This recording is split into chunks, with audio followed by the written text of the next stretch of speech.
जय हिंद प्यारे विद्यार्थियों। आज के क्लास में हम लोग देखने वाले हैं कि उपसः संयोजी यौगिक क्या होते हैं। क्योंकि ध्यान रखना, अगर आपको उपसः संयोजी यौगिकों का आईयूपीएसी नाम लिखना सीखना है ना, तो एक बात विशेष ध्यान रखना कि आपको पहले ये पता होना चाहिए कि उपसः संयोजी यौगिक होते क्या हैं। ठीक। और इसके बाद ये भी जानना पड़ेगा कि उपसः संयोजी यौगिक की प्राथमिक संयोजकता क्या होती है, द्वितीयक संयोजकता क्या होती है। इन चीजों को आपको डिटेल में जानना पड़ेगा। उसकी ऑक्सीकरण अवस्था क्या होती है, इन चीजों को जानना पड़ेगा। बगैर जाने आप आईपीएसी नाम नहीं लिख पाओगे। क्यों? क्योंकि भाई किसी भी चीज को सॉल्व करने के लिए आपको उसकी डिटेल होनी चाहिए, आपको उसका नॉलेज होना चाहिए। इसमें प्राथमिक लिगेंड क्या होते हैं, द्वितीयक लिगेंड क्या होते हैं, इनकी जानकारी होनी आवश्यक है। तो आज के क्लास में हम लोग ये चीज जानेंगे कि उपसः संयोजी यौगिक होते क्या हैं और ये मार्केट में कैसे आए, इनको कैसे पहचान दी गई कि नहीं ये ही उपसः संयोजी यौगिक है। ठीक। तो इन सारी चीजों को हम लोग एक एक करके देखेंगे। तो शुरुआत करते हैं सबसे पहले उपसः संयोजी यौगिक की। ठीक। उपसः संयोजी यौगिकों को हम लोग क्या कहते हैं, संकुल यौगिक भी कहते हैं। संकुल यौगिक का मतलब क्या होता है कि जब कोई भी धातु, जब ध्यान रखना, कोई भी धातु परमाणु अपने चारों तरफ अत्यधिक ऋणायनों से क्या होता है, घिरा होता है। अत्यधिक किससे घिरा होगा, ऋणायनों से घिरा होगा या उदासीन अणुओं से घिरा होगा, तो उसे हम लोग कहते हैं संकुल यौगिक। ध्यान देना, जैसे कि हम यहाँ पे ये क्या ले लेते हैं, कोबाल्ट ले लेते हैं। क्या ले लेते हैं, कोबाल्ट ले लेते हैं। अब अगर हम यहाँ पे कोबाल्ट लिए हैं तो पहले इसके चारों तरफ एक ऐसे बाउंड्री बना लो। पहले आप इसके चारों तरफ ऐसे क्या बना लो, आराम से बाउंड्री बना लो। बाउंड्री बना लिए आप। अब देखो, जब बाउंड्री बना लिए तो एक अणु इधर से इसके पास भेजो, एक इधर से इसके पास भेजो, एक इधर से भेजो, एक इधर से भेजो। अब एक ध्यान रखना नीचे से जाएगा और एक ध्यान रखना ऊपर से आएगा। ठीक। अब ध्यान से समझो चीजों को। अब ध्यान रखना, इसके हर कोने पर क्या लगा देंगे हम, NH3, NH3, NH3, NH3, NH3 और NH3। अर्थात इसके हर जगह पे हम लोग क्या लगा दिए, अमोनिया गैस। अब देखो, केंद्र में एक हमारा है धातु परमाणु।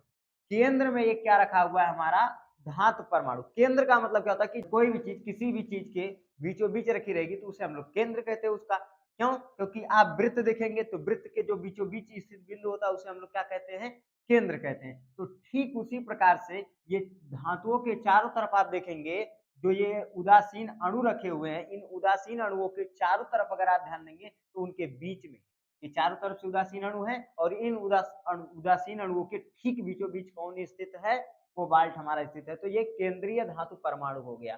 ठीक। अब ये देखो केंद्र में स्थित है और ये अपने चारों तरफ देखोगे तो उदासीन अणुओं से घिरा हुआ है। क्यों उदासीन अणुओं से घिरा हुआ है, कैसे कहेंगे कि नहीं ये उदासीन अणु ही है।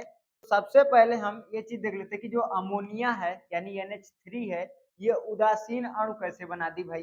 तो सबसे पहले एक बात जान लो कि जो नाइट्रोजन है, इसके बाहरी कोश में टोटल पर इलेक्ट्रॉनों की संख्या, जो नाइट्रोजन है, इस नाइट्रोजन के पास टोटल इलेक्ट्रॉनों की संख्या 7 होती है। अब अगर इसका हम इलेक्ट्रॉनिक विन्यास करें तो इसके पहले कोश में 2 इलेक्ट्रॉन आ जाएंगे और दूसरे कोष में 5। तो जिसके भी बोर के नियम के अनुसार जिसके बाहरी कोष में या तो 2 इलेक्ट्रॉन हो या तो 8 इलेक्ट्रॉन हो, वो क्या होता है, पूरे तरीके से अस्थाई होता है। परंतु इसके बाहरी कोष में आप देखेंगे तो 5 इलेक्ट्रॉन है और 5 इलेक्ट्रॉन होने की वजह से अस्थाई नहीं होगा, ये अस्थाई होगा। तो इसका अस्थायित्व प्रदान करने के लिए, इसको अस्थाई बनाने के लिए अब ये क्या करेगा, या तो 5 इलेक्ट्रॉनों को दान करे। तो ये 5 इलेक्ट्रॉनों का दान तो कर ही नहीं पाएगा, क्योंकि हम लोग ध्यान रखना 4 इलेक्ट्रॉनों का दान करवा रहे थे कार्बन में।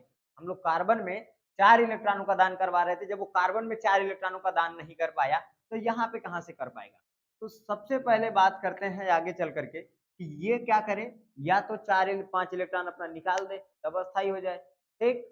या तो ये कहीं से 3 इलेक्ट्रॉन को क्या कर ले, ग्रहण कर ले तब अस्थाई हो जाए। तो इसके लिए देखो आसान ये है कि 3 इलेक्ट्रॉन कहीं से ग्रहण कर ले। तो ये ध्यान रखना, इसके बाहरी कोश में टोटल इलेक्ट्रॉन कितने होते हैं? 5, बट ये 3 इलेक्ट्रॉन अलग से क्या कर लेता है? ग्रहण कर लेता है। तो जब ये 3 इलेक्ट्रॉन अलग से, देखो अब अगर इसको 3 इलेक्ट्रॉन ये ग्रहण कर सकता है, अगर ग्रहण करेगा तो भाई इसके पास ध्यान रखना क्या होगा? माइनस का 3 होगा। क्यों? क्योंकि 3 इलेक्ट्रॉन क्या करेगा? ग्रहण करेगा। अब वो 3 इलेक्ट्रॉन ग्रहण कैसे करेगा? किसके पास से आकर के ग्रहण करेगा? तो वो 3 इलेक्ट्रॉन किसके साथ ग्रहण करेगा? 3 हाइड्रोजन के साथ, क्योंकि हाइड्रोजन के ऊपर होता है H प्लस और इसके ऊपर होता है क्या है? माइनस। इसके ऊपर क्या होता है? माइनस, और इसके ऊपर होता है H प्लस। अब एक हाइड्रोजन पे एक H प्लस होता है, तो अगर हम वही 3 हाइड्रोजन को लें, 3 हाइड्रोजन को देखें, तो एक हाइड्रोजन अगर हम इसको देंगे, एक हाइड्रोजन देंगे तो यहाँ हाइड्रोजनों की संख्या बचेगी 2, और ध्यान रखना ये इसके साथ बंध बना लेगा। तो जो यहाँ पे माइनस का 3 था, अब वो क्या बचेगा? माइनस का 2। अब देखो क्या होगा, एक हाइड्रोजन के साथ ये फिर समझौता करेगा, फिर बंध बनाएगा। जब एक हाइड्रोजन के साथ फिर समझौता करके बंध बना लेगा ये, तो यहाँ पर जो माइनस का 2 था वो गायब हो जाएगा, और यहाँ पे क्या बचेगा? केवल माइनस।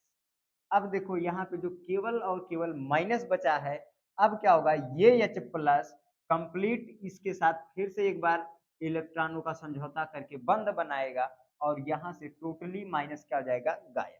तो अब देखोगे ना तो इसके ऊपर प्लस दिख रहा है, ना तो इसके ऊपर प्लस दिख रहा है, ना तो हाइड्रोजन के ऊपर माइनस दिख रहा है। अर्थात हाइड्रोजन पर से प्लस गायब हो गया, इसके पर से माइनस गायब हो गया, तो टोटली ये क्या बना दिया? उदासीन अणु, अर्थात NH3 बना दिया। ये उदासीन अणु बन गया। तो इस तरीके से उदासीन अणु का निर्माण हुआ, और यही उदासीन अणु जब किसी धातु को चारों तरफ से घेर लेते हैं तो उपसह संयोजी यौगिक का क्या होता है? निर्माण हो जाता है। कोई दिक्कत नहीं है ना? तो जब इस तरीके से कोई उदासीन अणु किसी को घेर लेते हैं तो किसका निर्माण होता है? उपसह संयोजी यौगिक का निर्माण होता है।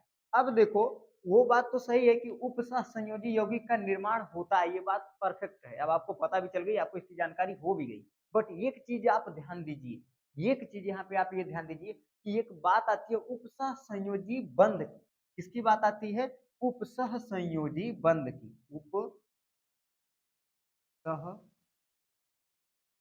संयोजी आबंध की। उपसह संयोजी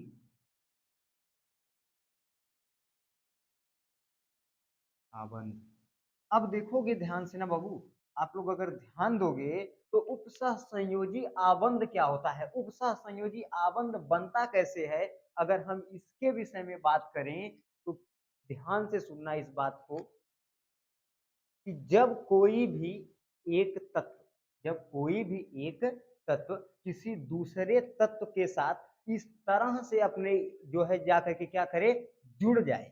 जब कोई भी एक तत्व किसी दूसरे तत्व से जा करके इस तरह से जुड़ जाए, इस तरह से जाकर के क्या करे?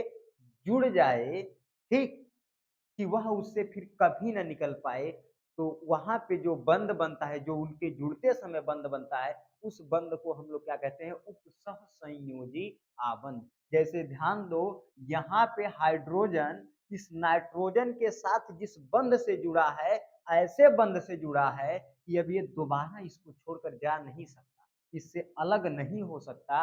अतः यहाँ पे आप देखेंगे जो आबंध बना है वो कौन सा आबंध बना है? उपसह संयोजी आबंध। ठीक, हालांकि आपको हम एक अलग स्ट्रक्चर लेकर के बता रहे हैं। ठीक, तो आप ध्यान देखते रहिए। बाकी स्क्रीनशॉट लेना है तो स्क्रीनशॉट ले लीजिए, क्योंकि इसको अब मिटा करके फिर तब हम इसको समझेंगे। अब अगर आप ध्यान से देखेंगे तो हमारे पास ये क्या है? नाइट्रोजन है। ये क्या है? नाइट्रोजन। और इस नाइट्रोजन से कितने हाइड्रोजन जुड़े हुए हैं? 3 हाइड्रोजन क्या हैं? जुड़े हुए हैं। इस नाइट्रोजन से 3 हाइड्रोजन अलग से आकर के क्या हैं? जुड़े हुए हैं। अब आप अगर ध्यान दो इस बात का, अगर अब आप यहाँ पे इस बात का ध्यान देंगे, ठीक, तब क्या होगा? इसके ऊपर 2 इलेक्ट्रॉन फोकट के पड़े होते। क्यों? क्योंकि आप देखेंगे तो इसके बाहरी कोश में कितने इलेक्ट्रॉन थे? 5 इलेक्ट्रॉन थे। कितने थे? 5। 3 ही ना साझेदारी किए हैं, 2 बचे हैं, तो उन 2 को हम दिखा सकते हैं कि फोकट के 2 इलेक्ट्रॉन इसके ऊपर क्या है? पड़े हुए हैं। अब इसके ऊपर ये जो 2 फोकट के इलेक्ट्रॉन पड़े हुए हैं, ठीक? ये यहाँ से 3 इलेक्ट्रॉन, इसके 5 में से 3 इलेक्ट्रॉन हाइड्रोजन के साथ साझेदारी किया। हाइड्रोजन के साथ जो है उपसहसंयोजी आबंध बना लिया, बट इसके साथ कितने बंध इसके बचे हुए हैं? फोकट के 2 इलेक्ट्रॉन क्या हुए हैं इसके? पड़े हुए हैं। अब इसके पास जो फोकट के 2 इलेक्ट्रॉन पड़े हुए हैं, वो क्या करेंगे? यहाँ पे एक H+ है। H+ का मतलब H पूरे तरीके से क्या है? खाली है। H के पास एक भी इलेक्ट्रॉन नहीं है। H पूरे तरीके से क्या है? खाली है। अब देखोगे, अगर हाइड्रोजन पूरे तरीके से खाली है, तो भाई बंध अगर बनाएगा तो बंध बनाने के लिए कम से कम 2 इलेक्ट्रॉनों की आवश्यकता होती है। किसी भी चीज को बंध बनाने के लिए कम से कम कितने इलेक्ट्रॉनों की आवश्यकता होती है? 2 इलेक्ट्रॉनों की आवश्यकता होती है, और इसके पास 2 फोकट के इलेक्ट्रॉन पड़े हुए हैं। अब ये बेचारा गरीब है, तो ये गरीब जब इनके पास आएगा, तो ये भाई साहब कहेंगे कोई बात नहीं, हम तुमको सहारा देते हैं, बट तुम अब हमारे पास से निकल कर कहीं नहीं जा सकते। अगर आप देखेंगे तो पहले के समय में एक इसी तरीके की गुलाम प्रथा होती थी। इसी तरीके की पहले एक गुलाम प्रथा होती थी कि जब लोगों के पास खाने के लिए भोजन नहीं होता था, अनाज नहीं होता था, तो लोग जब जमींदारों के पास जाते थे, अमीरों के पास जाते थे, तो वो कहते थे कि नहीं, हम तुमको खाने के लिए भोजन दे देंगे, इस बात की कोई दिक्कत नहीं है, बट अब तुमको हमारे ही यहाँ रहकर हमारा ही काम धंधा करना पड़ेगा। फोकट का तुम्हें घूमने की जरूरत नहीं है, तुम कहीं जा नहीं सकते, तुम हमारे अब गुलाम बन करके रहो, और तुमको हम खाने के लिए खाना देंगे। तो तब के समय में ये होता था कि खाना खाने के बदले गुलामी करना पड़ता था, बंधुआ मजदूर बन जाते थे, वो गुलाम बनता था, उसकी आने वाली खानदानें गुलाम बनती थी, उसकी आने वाली पीढ़ियां, उसके बच्चे सब गुलाम बन जाते थे। आने वाली पीढ़ियों तक बर्बाद हो जाती थी इस गुलाम प्रथा के जरिए। और वही प्रथा, ध्यान रखना, यहाँ होती है उपसह संयोजी आबंध। वही प्रथा कहाँ होती है? उपसह संयोजी आबंध में। जिसके पास, भाई ये गरीब बेचारा है, जब इसके पास गया तो कहा कि ठीक है, हम तुमको इलेक्ट्रॉन देंगे, तुमको हम पहचान देंगे, बट एक चीज याद रखना कि तुम एक बार हमारे पास आ गए तो तुम कहीं जा नहीं पाओगे। और वही होता है फिर अगले बार में। और क्या होता है कि यहाँ पे आप देखेंगे तो जो नाइट्रोजन है, वो ध्यान रखना, 3 बंध किसके साथ बना के रखा है ऑलरेडी? पहले से हाइड्रोजन के साथ बना के रखा है। 3 हाइड्रोजन तो इसके साथ ऑलरेडी पहले से ही थे, बट इसके पास ये जो 2 फोकट के इलेक्ट्रॉन थे, वो 2 फोकट के इलेक्ट्रॉन वो इस हाइड्रोजन को दिया, वो इस H+ को दिया, और इस H+ को 2 इलेक्ट्रॉन दे करके इसके साथ क्या बना लिया? साझित बंध बना लिया। और यहाँ पे आप देखेंगे ये जो बंध बना है, इसे कहेंगे उप सह संयोजी आबंध। उपसह संयोजी आबंध, ठीक? तो इस तरीके से किसका निर्माण होता है? उपसह संयोजी आबंध का निर्माण होता है, ठीक? अब ये इस तरीके से बन गया उपसह संयोजी आबंध, और एक तरीके से क्या बन गया? उदासीन अणु। अब ये उदासीन अणु जो है, जब किसी धातु परमाणु को क्या करेगा? घेर लेगा चारों तरफ से, तो उससे जिस चीज का निर्माण होगा उसे कहेंगे उपसह संयोजी यौगिक। यहाँ तकले में तो आपको कोई डाउट नहीं होना चाहिए, ना कोई दिक्कत होनी चाहिए। प्रयास जहां तक किए कि आपको पूरा का पूरा कॉन्सेप्ट क्लियर हो जाए, कहीं पर भी आपको दिक्कत ना रह जाए। अगर आप उपसह संयोजी आबंध की परिभाषा लिखना चाहते हैं तो हम बोल दे रहे हैं, इसको लिख लीजिए, ठीक? कि ऐसा बंध जिसमें जब 2 तत्व एक साथ जुड़ करके आबंध बनाते हैं, परंतु फिर वो दोनों तत्व एक दूसरे से अलग नहीं हो सकते, उस आबंध को हम लोग क्या कहते हैं? उपसह संयोजी आबंध। जैसे यहाँ पे आप देखेंगे हाइड्रोजन आकर के इससे जुड़ा, ये अपना सांजित इलेक्ट्रॉन इसको दिया, लेकिन अब ये इसके गुलाम बन के रह जाएंगे, अब ये इससे बाहर नहीं निकल पाएंगे। तो यहाँ पे जो बंध पाया गया वो कौन सा बंध हो गया? उपसह संयोजी आबंध। अब ध्यान रखना, उपसह संयोजी आबंध भी पता चल गया, उपसह संयोजी यौगिक क्या होता है ये भी पता चल गया, बट ये मार्केट में आया कैसे? कैसे पता चला कि नहीं ये उपसह संयोजी यौगिक ही है, ठीक? तो इसके विषय में हम लोग चर्चा करते हैं। आप इसका स्क्रीनशॉट लेना चाहते हो तो ले लीजिए, अब इसको हम मिटा देंगे। तो अब हम बात करते हैं, ध्यान रखना, कि हमारे पास यहाँ पे 3 यौगिक हैं, COCl3 into 6NH3, COCl3 into 5NH3, COCl3 into 4NH3, ठीक? अब एक चीज याद रखना, यहाँ पे आपको विशेष क्या याद रखने की बात है, ध्यान से समझना इस चीज को, कि अगर हम इसमें ध्यान रखना, कोबाल्ट हमेशा कितना बंध बनाएगा, तो 6 बनाएगा। कितना बंध बनाएगा? 6। ये 6 ही अष्टफलकीय संरचना में इसके 6 आबंध बनते हैं। ये 6 आबंध बनाता है और किसके साथ बनाता है? अमोनिया के साथ। तो अगर हम इस संरचना में देखेंगे तो 6 अमोनिया है हमारे। कितने अमोनिया है? 6 अमोनिया है। और 6 अमोनिया से, जैसे यहाँ पे देखो ये आबंध बनाया है 6 अमोनिया के साथ, ऐसे इसमें अमोनिया लगे हुए हैं। कितने का सीएल है इसमें? 3 सीएल है। तो हमारे पास कितने मोल निकलने चाहिए? हम अपेक्षा कितना करेंगे कि इसमें से कितना सीएल निकलेगा? ध्यान देना, तो 3 निकलना चाहिए। इसमें भी 3 सीएल है, तो वो सीएल 3 सीएल क्या होना चाहिए? इसमें से भी बाहर आना चाहिए। और यहाँ पर भी देखोगे तो Cl3 है, अर्थात यहाँ से भी कितने 3 सीएल के मोल निकलने चाहिए? 3 मोल निकलने चाहिए। परंतु एक बात मोटे-मोटे तौर पर आप याद रखना कि जब हम क्या करेंगे, ये तो हम अपने तौर पे समझ गए कि इसमें से इतना मोल निकलना चाहिए। पर जब हम इसमें प्लस का AgNO3 मिलाते हैं, तो AgCl की कुछ न कुछ मोल निकलने की अपेक्षा करते हैं। क्यों? क्योंकि ध्यान रखना, एन जब AgNO3 इसमें हम मिलाएंगे तो जो सिल्वर है, ध्यान रखना Ag है, वो Cl के साथ अक्रिया करके बना लेगा AgCl। और AgCl के कितने मोल मिलने चाहिए? तो ध्यान रखना, यहाँ पे 3 Cl है, तो कितने मोल मिलने चाहिए? 3 मोल। Cl के कितने मोल मिलने चाहिए? 3 मोल। यहाँ पर भी 3 Cl है, कितने मोल हमें प्राप्त होना चाहिए? 3 मोल। यहाँ पर भी ध्यान रखना कितना Cl है, तो 3 Cl है, तो यहाँ पर भी इसके कितने मोल हमें AgCl के प्राप्त होने चाहिए? 3 मोल प्राप्त होने चाहिए। लेकिन ऐसा नहीं होता। आप एक चीज ध्यान दीजिए, इस चीज को समझिए कि इसके ध्यान देना, इसके हम 3 मोल की अपेक्षा भी करते हैं और इसमें हमें 3 मोल प्राप्त भी होता है। परंतु इस वाले में हम 3 मोल की अपेक्षा करते हैं, बट हमें AgCl के 3 मोल ना प्राप्त होकर के केवल 2 ही मोल प्राप्त। और इस वाले में हमें AgCl के, ध्यान रखना, 3 मोल ना प्राप्त होकर के केवल कितने मोल प्राप्त होता है? 1 मोल प्राप्त। अब ऐसा क्यों होता है? ध्यान से देखना। अब इस चीज को हम लोग समझ लेते हैं कि ऐसा होता क्यों। ठीक, अब ध्यान से समझो। हमारे पास 3 यौगिक हैं, एक बार इसके लिए बनाते हैं, एक बार इस वाले के लिए और एक बार इसके लिए। तो पहले हम इस वाले यौगिक को बनाकर देख लेते हैं, ठीक है? तो देखो, हमें बीच में हमारा कोबाल्ट क्या है? केंद्रीय परमाणु। वहां पे आप समझा चुके हैं केंद्रीय परमाणु, तो कोबाल्ट हमारा केंद्रीय परमाणु है। कोबाल्ट को हमें कहाँ रखना है? बीच में, यानी केंद्र पर। अब ध्यान दो, यहाँ से एक इलेक्ट्रॉन, एक यौगिक, और यहाँ से एक उदासीन अणु, यहाँ से भी आएगा और यहाँ से भी आएगा। एक ऊपर से आएगा, एक नीचे से आएगा। इस तरीके से आएंगे।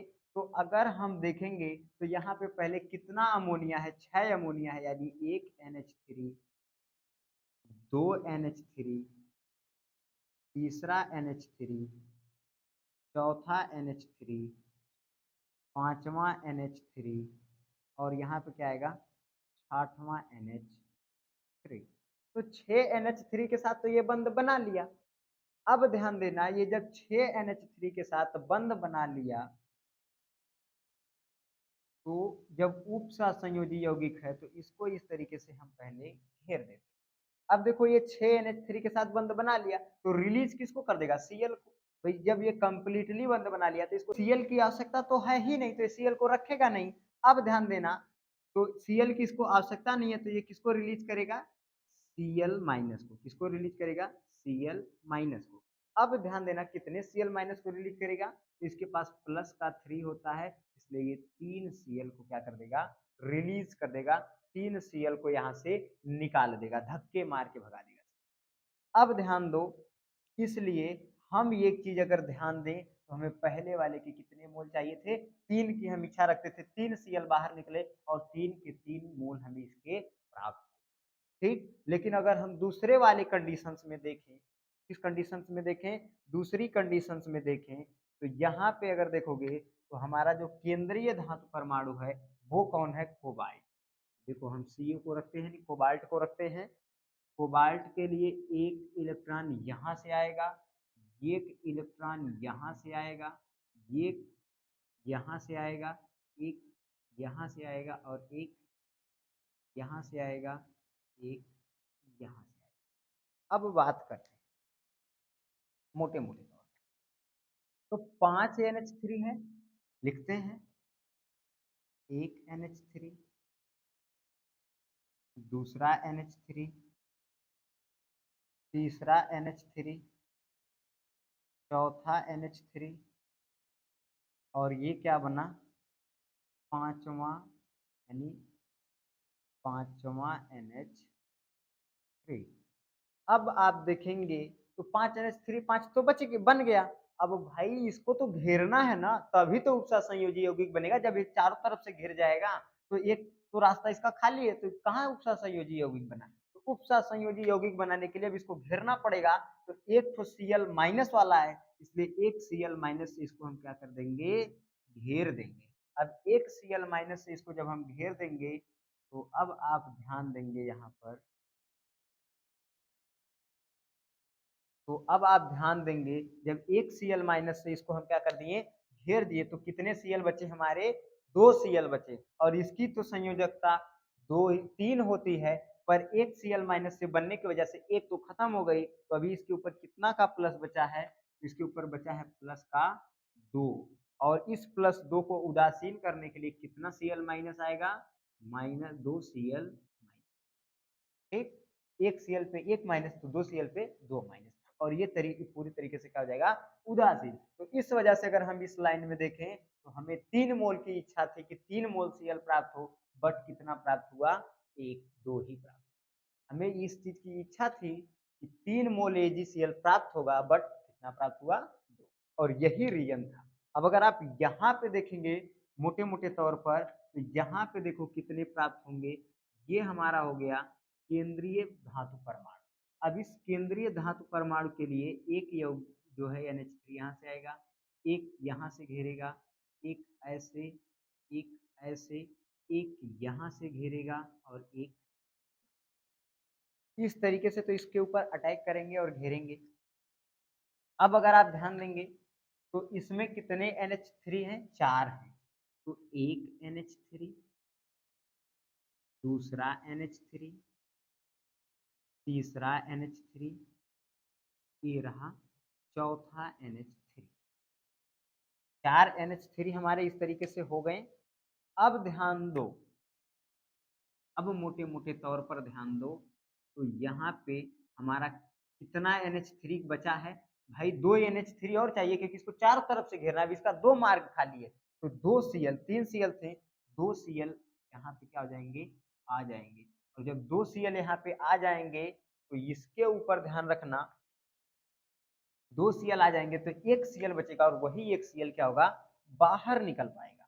अब ध्यान देना मोटे मोटे तौर पर, ये पूरे तरीके से इसके ऊपर इसकी ऑक्सीकरण संख्या कितनी थी? 3। यानी इसकी जो है प्राथमिक संयोजकता कितनी थी? तो 3 थी। इसकी ऑक्सीकरण अवस्था भी 3 होती है, तो 3 थी, बट 2 इसके साथ माइनस बना लिया है। 2 तो कैंसिल हो गई, बचा का क्या? केवल एक प्लस बचा है, तो इसलिए उस एक प्लस को माइनस करने के लिए कितना Cl आएगा? माइनस का। और एक ही Cl ध्यान देना बचा भी है, तो इसलिए यहाँ पे हमें Cl के कितने मोल प्राप्त हुए? 1 मोल प्राप्त हुए। कोई दिक्कत? यहाँ तक तो आपको कंप्लीट समझ में आया होगा, कोई डाउट नहीं रह गया होगा। अब ध्यान देना, बचे हैं कुछ गिने चुने टॉपिक हमारे, जैसे प्राथमिक प्राथमिक संयोजकता संयोजकता। अब मोटे मोटे तौर पर हम बात करते हैं कि जो प्राथमिक संयोजकता होती है ये क्या होती है। हम दो, प्राथमिक संयोजकता क्या होती है कि जो केंद्रीय धातु परमाणु होता है उसकी जो ऑक्सीकरण अवस्था होती है, उसकी ऑक्सीकरण अवस्था को ही क्या कहते हैं? उसकी प्राथमिक संयोजकता। जो केंद्रीय धातु परमाणु होता है उस केंद्रीय धातु परमाणु की जो ऑक्सीकरण अवस्था होती है, उसकी ऑक्सीकरण अवस्था को हम क्या कहते हैं? केंद्रीय धातु परमाणु की संयोजकता कहते हैं। यहाँ तकले में तो कोई दिक्कत नहीं होगी। ये चीज समझ लो कि जो केंद्रीय धातु परमाणु होता है उसकी ऑक्सीकरण अवस्था को उसकी संयोजकता कहते हैं। और ये ध्यान रखना, ऑक्सीकरण अवस्था बदलने के साथ साथ उसकी जो प्राथमिक संयोजकता हो वो भी बदल जाती है। ठीक, ध्यान रखना, जो केंद्रीय धातु परमाणु है अगर उसकी ऑक्सीकरण अवस्था बदल रही है तो उसकी संयोजकता भी बदल जाएगी। जैसे आप देखेंगे इसकी ऑक्सीकरण अवस्था 3 थी, तो यहाँ पे कितना संयोजकता हुई, 3 हुई। यहाँ पे इसकी ऑक्सीकरण अवस्था 3 थी, एक Cl के साथ जो है बंध बनाने की वजह से 2 ही बची ऑक्सीकरण अवस्था, तो इसकी संयोजकता भी कितनी हो गई, 2। तो घटने बढ़ने के साथ इसकी ऑक्सीकरण अवस्था क्या होती है, घटती बढ़ती रहती है, अर्थात बदलती रहती है। कोई दिक्कत नहीं है ना। अब बात करते हैं किस चीज की, द्वितीयक संयोजकता। किसकी बात करते हैं, द्वितीयक द्वितीयक संयोजक, द्वितीयक संयोजक। अब अगर आप ध्यान देंगे तो द्वितीयक संयोजकता क्या है, मोटे मोटे तौर पर प्राथमिक संयोजकता समझ लिए हम, हमें आखिरी टॉपिक आज का हमारा ये है द्वितीयक संयोजकता। द्वितीयक संयोजकता हम देख लेते हैं कि मोटे मोटे तौर पर द्वितीयक संयोजकता क्या हो। द्वितीयक संयोजकता की बात करते हैं तो द्वितीयक संयोजकता ध्यान रखना क्या होती है कि जो केंद्रीय धातु परमाणु होता है वो अपने चारों तरफ ऋण आयन या उदासीन अणुओं से क्या होता है, घिरा होता है। ऋण आयन या उदासीन अणुओं से क्या होता है, घिरा होता है। ध्यान रखना, जो केंद्रीय धातु परमाणु है वो अपने चारों तरफ ऋण आयन या उदासीन अणुओं से घिरा होता है। ठीक, जिसे हम उसकी द्वितीयक संयोजकता कहते हैं। ध्यान रखना, जैसे कोबाल्ट है अपने चारों तरफ उदासीन अणुओं से घिरा है, यहाँ पे ऋणायन और उदासीन दोनों से घिरा है, यहाँ पर भी ऋणायन और उदासीन अणु दोनों से घिरा हुआ है। तो जब कोई भी केंद्रीय धातु परमाणु ऋण आयन तथा उदासीन दोनों अणुओं से घिरा हुआ होता है तो उसके, ध्यान रखना, तो उसे उसकी द्वितीयक संयोजकता कहते हैं। ये ध्यान रखना, किसी भी धातु परमाणु के लिए निश्चित होती है, जो द्वितीयक संयोजकता होती है वो निश्चित होती है। जैसे प्राथमिक संयोजकता इसके लिए कभी बढ़ रही थी तो कभी घट रही थी, अर्थात उसकी ऑक्सीकरण अवस्था बदलने के साथ साथ बदल रही थी। परंतु जो ध्यान रखना, उसकी द्वितीयक संयोजकता होती है वो निश्चित रहती है, वो कोई भी स्टेज आए वो बदलती नहीं है। उसकी जो द्वितीयक संयोजकता होती है वो कभी नहीं बदलती, वो स्थिर रहती है। ठीक, अब ध्यान रखना, तो द्वितीयक संयोजकता स्थिर होती है और ये किसी भी धातु के लिए निश्चित भी होती है और ये अनआयनित। कोई दिक्कत नहीं है ना। तो यहाँ तक ले में तो आपको कोई डाउट नहीं रह गया होगा। आशा करते हैं कि आज की क्लास में जितनी भी चीजें आपको समझाए हैं आपको बेहतर समझ में आई होंगी। कैसा लगा आज का क्लास आप कमेंट करके जरूर बताइएगा, ताकि अगले आने वाले क्लास में अगर आपको कोई दिक्कत रहेगा या कोई डाउट रहेगी उसको प्रॉपरली हम और डिसाइड करके और डीप में जाकर के समझने का प्रयास कर सके। आशा करते हैं आज का क्लास आपको अच्छा लगा होगा। मिलेंगे नेक्स्ट क्लास में। जय हिंद।